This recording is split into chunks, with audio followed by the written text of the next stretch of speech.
Roma Wines present Suspense.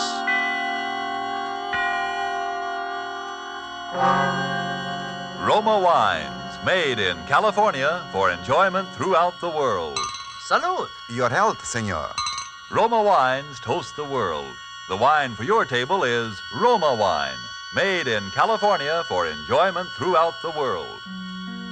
This is the Man in Black, here for the Roma Wine Company of Fresno, California, to introduce this weekly half hour of Suspense. Tonight from Hollywood, Roma Wines bring you Mr. Laird Krieger in a suspense play dealing with a maniacal hatred and with the mental drug of hypnotics. And so with narrative about Clarence and with the performance of Laird Krieger, supported by Hans Conried as Bill, from whom we hear the narrative, we again hope to keep you in suspense.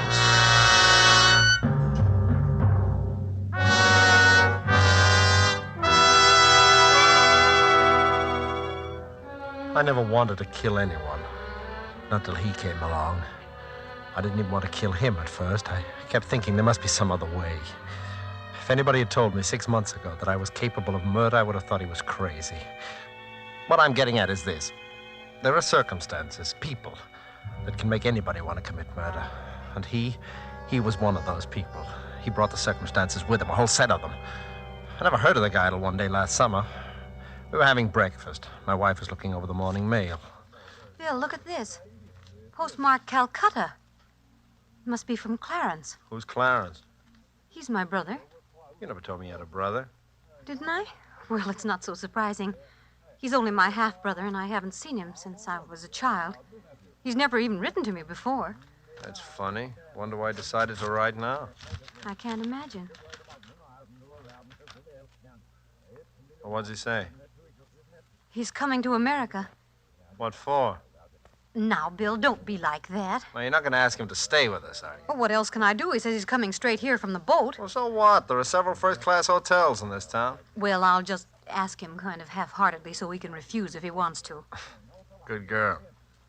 There's just one thing that worries me. What's that? He says at the end of the letter, I'm most anxious to meet your daughter, who it has been revealed to me closely resembles her grandmother. Well, Jeannie does look like the pictures of your mother at that. But how does he know? He couldn't even know we have a child. Unless, Unless what? well, unless someone told him, or unless it was revealed to him in some mysterious way. I didn't like that. I didn't like it at all. If there's anything I hate, it's a fake. And if that guy with his wing collar and his high-toned accent didn't look like a fake, then nobody ever did. But he wasn't a fake. He didn't arrive at our house. He seemed to materialize in the middle of the living room. Well, Lillian, don't you recognize me? Why, yes, Clarence. How are you, Clarence? This is Bill, my husband. I know. I hope you'll forgive my rather unconventional entrance. As your doorbell is out of order, I didn't bother to push the button. Oh, hello. I didn't know the doorbell was out of order, Lillian. Neither did I. Well, won't you sit down, Clarence? Oh, yes, thank you. Have a good trip? Excellent. But let's not dwell on the past. I have plans, Lillian. First of all, I intend to settle here in this town, permanently. How nice. I intend to resume my career in America where it left off 15 years ago. Oh. Your wife's look of distress, William, is owing to an unfortunate incident that occurred 15 years ago and made it expedient for me to leave the country for a while. It was all a misunderstanding, Bill. I don't quite know what you're talking about. She's told you nothing about me? How strange. Well, only that you're a doctor and that... Doctor? What an inadequate word. It suggests a little man you call in when the baby gets whooping cough, doesn't it? Well, what's the matter with the little man I call in when the baby gets whooping cough? Well, he is, shall we say, limited. Yes, that's the kindly word for it. The mind, William, the human mind, with all its strange powers for good and evil. That is my province. Clarence was a mental scientist. He had a small private hospital. Oh, how drab. How unendurably drab you make it sound, Lillian. I penetrated deep into the mysteries of the human mind. And then I discovered a psychic power transcending the mere gray matter of the human brain. Clarence became interested in the occult. You mean that Indian faker stuff, going into trances and stuff like that? How crudely you put it, William. I'm sorry. Go on with your story. Or Well- I'll go on with it for you. You started using this mysterious East hocus pocus on your mental patients, and their relatives got sore, right? Your husband, Lillian, is a man of rare perception. Yeah. And now you're back from India with a new bag of tricks, and you're going to set up shop again. Precisely, William. There's only one thing wrong with your statement, the tone of it. I intend to establish a small private sanitarium dedicated to the treatment of the mentally ill. And I shall continue my investigations into what your wife chooses to call the occult. Is that clear? Quite clear. Now then, Lillian, you will prepare the little room off William's study for me, the one with the dark green walls. Well, of course, you're welcome to stay with us if you want to, Clarence, but the house is rather small and... Yes. It's fortunate that the house is small. I'd counted on that. You seem to have counted on a great deal, Clarence. By the way, how'd you know that the room has green walls? Yes, and how did you know... My dear engaging kinsmen, all things are revealed to him who can survive the ordeal of true enlightenment. That is as much as I'm permitted to tell you at the present time. And now will you be so good as to open the outside door? Your daughter is about to ring the doorbell, and it's out of order. Remember? But how did you...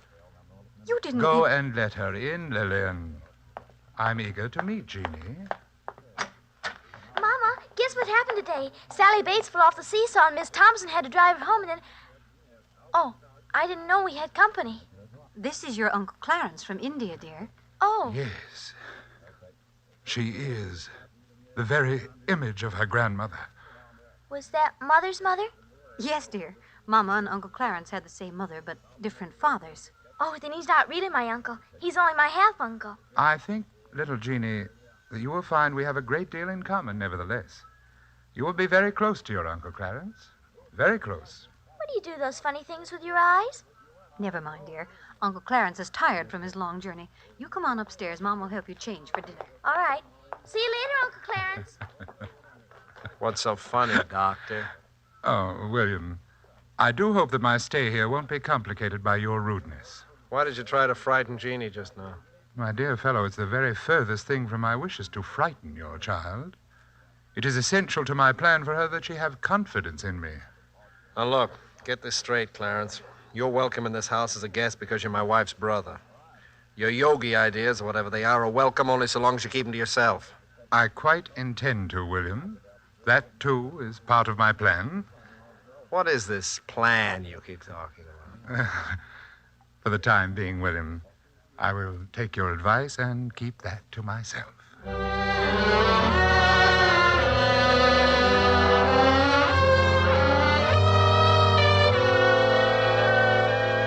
Tonight, for suspense, Roma Wines bring you as star Mr. Laird Cregar, whom you have heard in the prologue to Narrative About Clarence by Dwight Hauser and Robert Tallman. Tonight's adventure in suspense.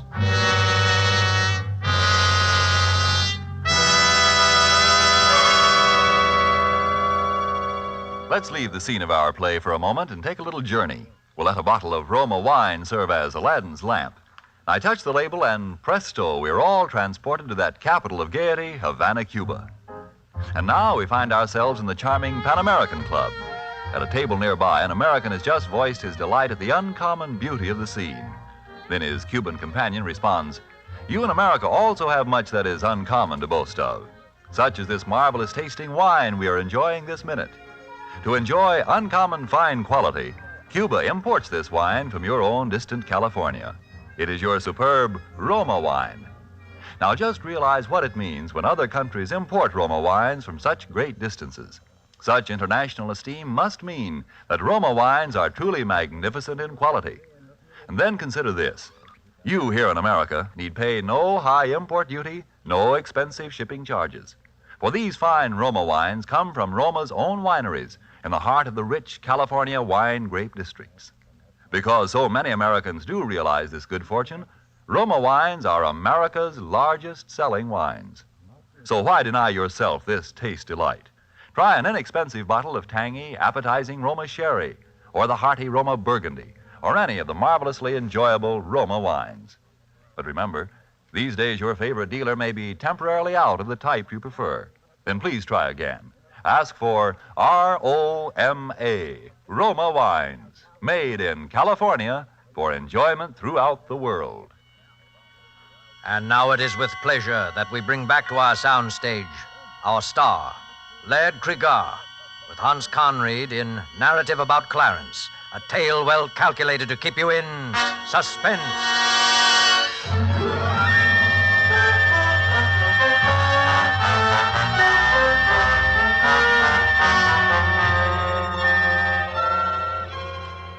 Well, you see now how I was beginning to feel about my dear half-brother-in-law, Clarence.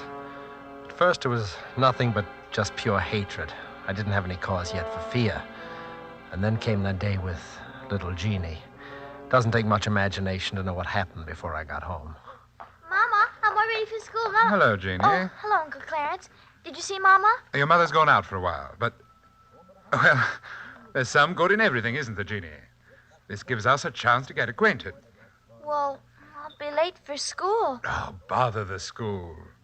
I'll bet Sally Bates wouldn't worry about school if she had an uncle visiting her who'd come all the way from India. India. Do they really lie on beds of nails and all those things? No. Those are just the fakirs. They do those stunts for money, like your circus performers over here. I never saw anything like that at a circus. Did you ever see anything like this, Jeannie? Just a ring, isn't it? Like a cat's eye. Oh, it makes me dizzy to look at it. If you look at it long enough, you'll see all the mysterious secrets of the East. I'm afraid to look again, Uncle Clarence. That light in it, like a cat's eye, scares me. Oh, come now. A big girl like you afraid in the broad daylight. Why do you do those funny things with your eyes? Perhaps because my eyes see so many wonderful things. Just as yours will if you will only look at the ring. Is it magic? Perhaps.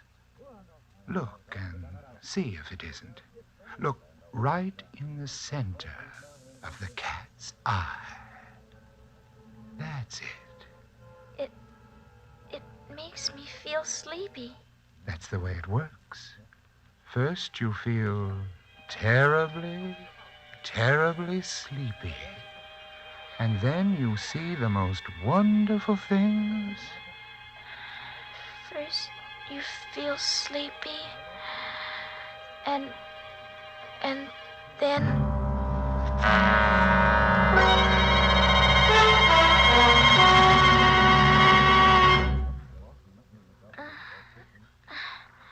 Catherine. What's the matter with her? First, you feel She's coming around now. sleepy, and then you see... She's coming around her. Jeannie. Jeannie, what's happened to you? You needn't shout, Mother. I can hear you quite well. Oh, thank heaven you're all right. She is all right, isn't she, Bill? Huh? Oh, sure. Do you feel well enough to go to school, dear? I shan't be going back to that school, Mother. Miss Thompson bores me. What kind of talk is that? I think we'll get a doctor for you, young lady. Please, Father. I will let you know when I'm in need of medical assistance. Bill, she's not all right. She's... Just come outside with me, Mother. You go to sleep again now, Jeannie. Bill, her whole personality has changed.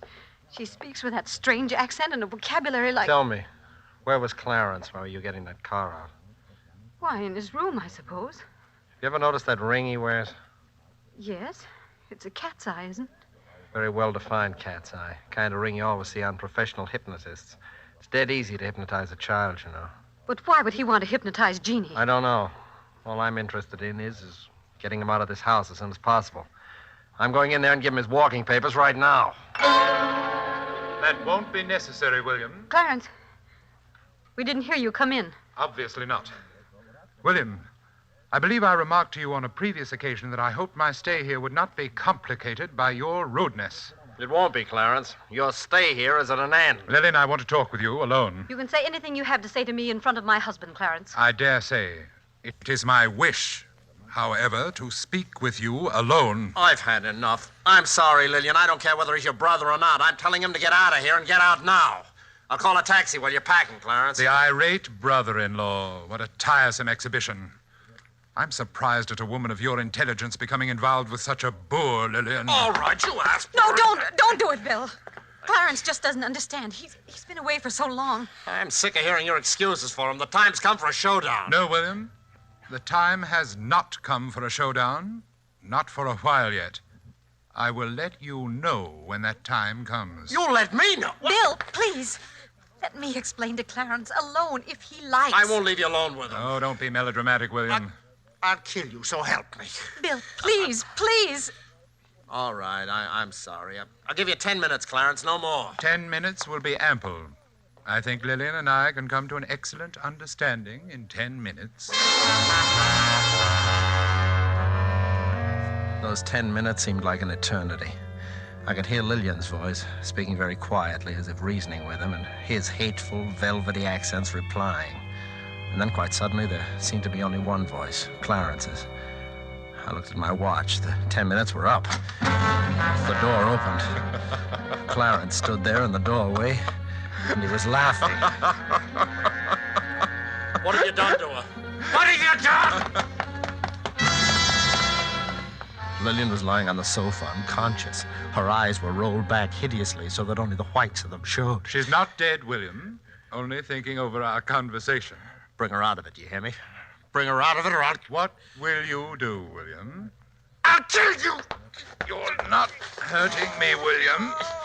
You're hurting her. What? Look at her. See how she writhes in agony. See how she clutches her throat. You win, Clarence. Of course. How could you hope, with your poor, undeveloped Occidental mind, to match wits against me, who have penetrated the deepest mysteries of the occult? Mysteries of the occult. You're nothing but a cheap hypnotist. Any vaudeville mind reader could do the things you do if he was sufficiently lacking in human decency. Be careful, William. I shouldn't like to have to punish you for your rudeness. What do you want of us? I'll give you anything I own if you'll just take it and go away. It's not so easy as all that, William. Because, you see, I want the lives of your wife and child.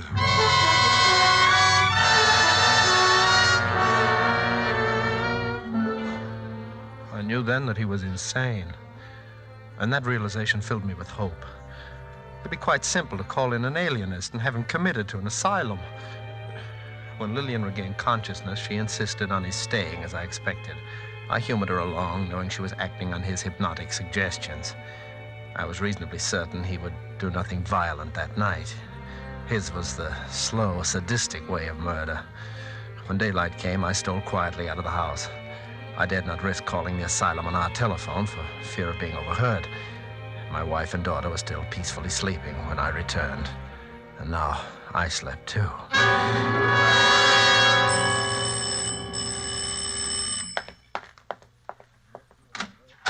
Good morning. I'm Dr. Miller of the State Institute. Yes, I know. Come in, please, Doctor. Are you the person who put in the call about... Yes, it would be better not to speak too loudly, Dr. Miller. We might be overheard, and that might cause difficulties.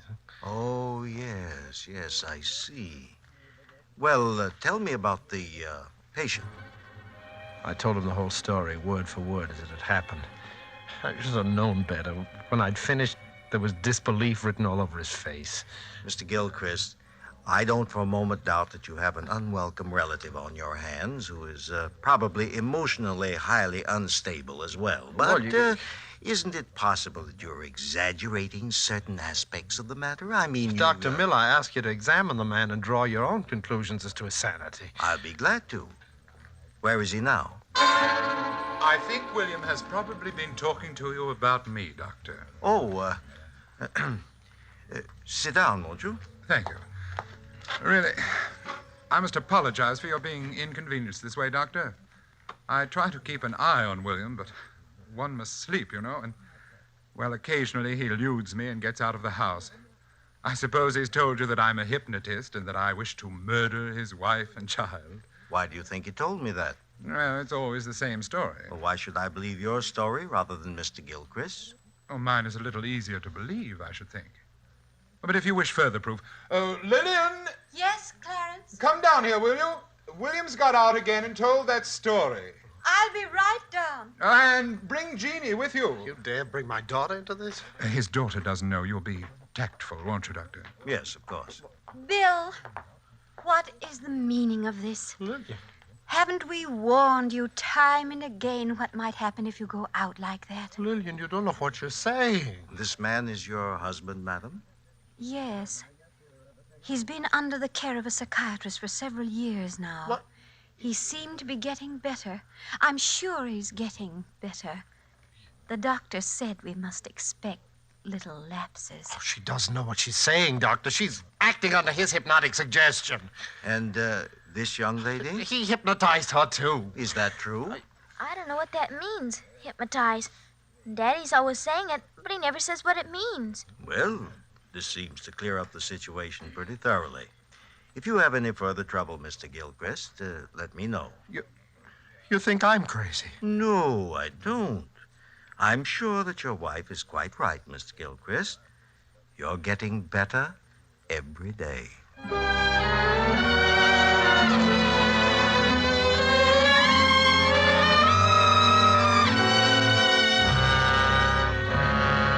He was insane, and diabolically insane. I had to face the unalterable fact. There was only one way to cope with him, and that was to kill him. But I had to do it while my wife and daughter were out of the house. I couldn't risk facing him with a gun. I didn't trust myself not to fall under his hypnotic spell. The way I decided on was, well, it was the best way I could think of. When I'd finished my preparations, I waited for Clarence. Good evening, William. Clarence, for the last time... William, I'm very tired, and I have a very busy day ahead of me tomorrow. I have no wish to repeat that very tiresome conversation with which you invariably begin, Clarence, for the last time. This is the last time, Clarence. Tonight, nothing will stop me. Tonight, I am going to kill you. Please don't make another unnecessary scene, William. You know that trying to hurt me only hurts your wife. Oh, she's no longer hypnotized, Clarence. You stayed away too long. She and Jeannie are safely out of your reach now. What makes you so sure of that? Are you sure of anything anymore? Dr. Miller thought you were insane. Are you quite sure you're not? I'm crazy enough to know that I've got to kill you. Well, do it quietly, William. I'm going straight to bed and to sleep, and I don't want to be disturbed. Good night. Just a minute, Clarence. Yes? Maybe you'll win again, I don't know, but just in case you don't, Yes? tell me, why do you say you want to kill my wife and child? Because my mother meant more to me than anything in the world. She died in giving birth to this silly, shallow person you call your wife. I have hated her since the day she was born. And I hate the child because, having no right to life, she commits the sacrilege of inheriting my mother's beauty. They must both be destroyed, the murderer and the imposter. You are mad. Madder than I ever dreamed you were. Am I? Did I really say what you think you just heard me say? Or is it only part of your insanity? Think it over, William. Good night.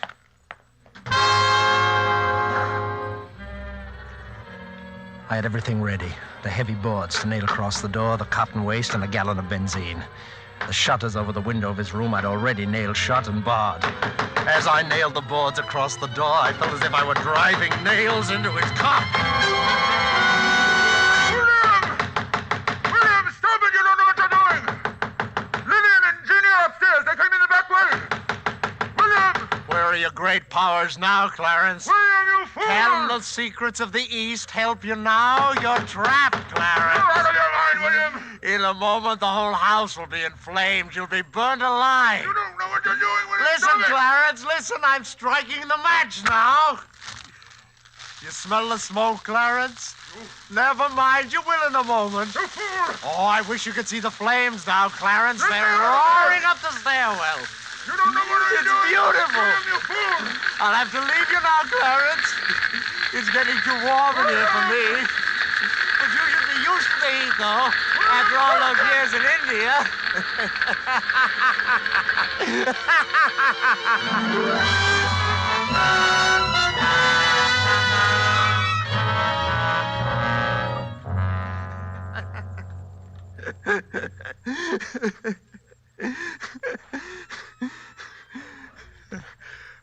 And I laughed. I laughed. I guess the relief from all that tension. Well, that's the story, Doctor. Then I must have fainted or something from the smoke. I don't remember anything after that till I woke up in this place. And what about your wife and daughter? Oh, that's just it. I haven't seen them since that afternoon, and that's why I've got to get out of here. I've got to find them. Can't you understand that? Yes, I can understand that very well. Oh, will you talk to someone, the head of this place, and tell him that and let me out? I shouldn't be locked up here in an institution. Yes, I'll talk to him, Bill. That's a promise. I'll do it right now. Goodbye. Goodbye, Doctor. Pardon me, the head's office, Dr. Dr. Crossman. You'll find him right through there. Thank you. Oh, pardon me, Dr. Crossman? Yes? Oh, how do you do, sir? Have you found my little sanitarium interesting? Yes, indeed. By the way, most unusual case. I've just been talking Yes, I know. To poor William. Bill, that is, number 27. Yes, but... I'm sorry that you had to be inconvenienced that way, sir. We do our best to keep the garrulous patients well out of a visiting doctor's way, but accidents will happen. I'm glad I ran into him, Dr. Crossman. His story interests me very much. He doesn't strike me as a homicidal lunatic. No, he's not. This idea of his that he committed a murder is simply a fantasy. Are you absolutely sure of that? Of course. Because, well, you see, I am Clarence, the wicked brother-in-law in his story. You? He began to develop these extraordinary symptoms during my stay at his home when I first returned from India. Parts of his story, you see, are quite accurate. I see. It's a pity, of course. He was doing quite nicely under treatment until his wife and child were burned to death so tragically in the fire that destroyed their home. I'm afraid that event, on top of his previous delusions, unhinged him for good. And where were you during the fire, Dr. Crossman? Oh, I dined out that evening. When I returned, it was all over. Well, I certainly should write this case up as one of the most interesting I've ever run across. Oh, must you, Doctor? I mean, poor chap, I feel he's entitled at least to some privacy. Have you any personal reasons for wanting to keep this case quiet, sir? Yes, I have. Do you see this scar on my face? That's a burn, wasn't it? A very nasty burn, too. Precisely, Doctor. And a very nasty coincidence.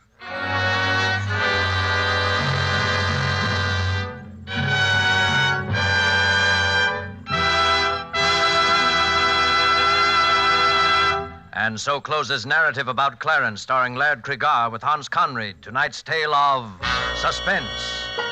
Laird Cregar is currently being seen in the 20th Century Fox production, The Lodger. We sincerely hope you enjoyed the performance of Mr. Cregar and that of the whole cast tonight in our Roma suspense play. And here's a thought. To discover the enjoyment these suspense programs offer, you first had to sample one. And so you must first sample one of the many delicious Roma wines to discover for yourself their wonderful taste and quality, the excellence that makes Roma America's largest selling wines. You'll discover, as of other millions before you, that Roma wines are super quality, are super tasting, and are super easy on your pocketbook, too, costing only pennies a glass. Why put off this taste treat another day? Be sure you get R-O-M-A, Roma wines, made in California for enjoyment throughout the world. This is Laird Cregar. It is my very great pleasure to tell you that next week the star who will keep you in suspense will be Joseph Cotton.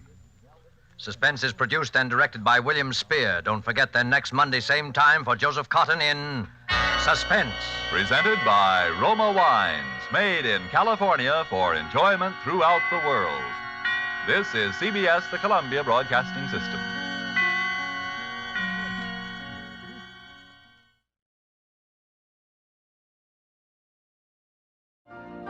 You've been listening to the OTR Gold Network.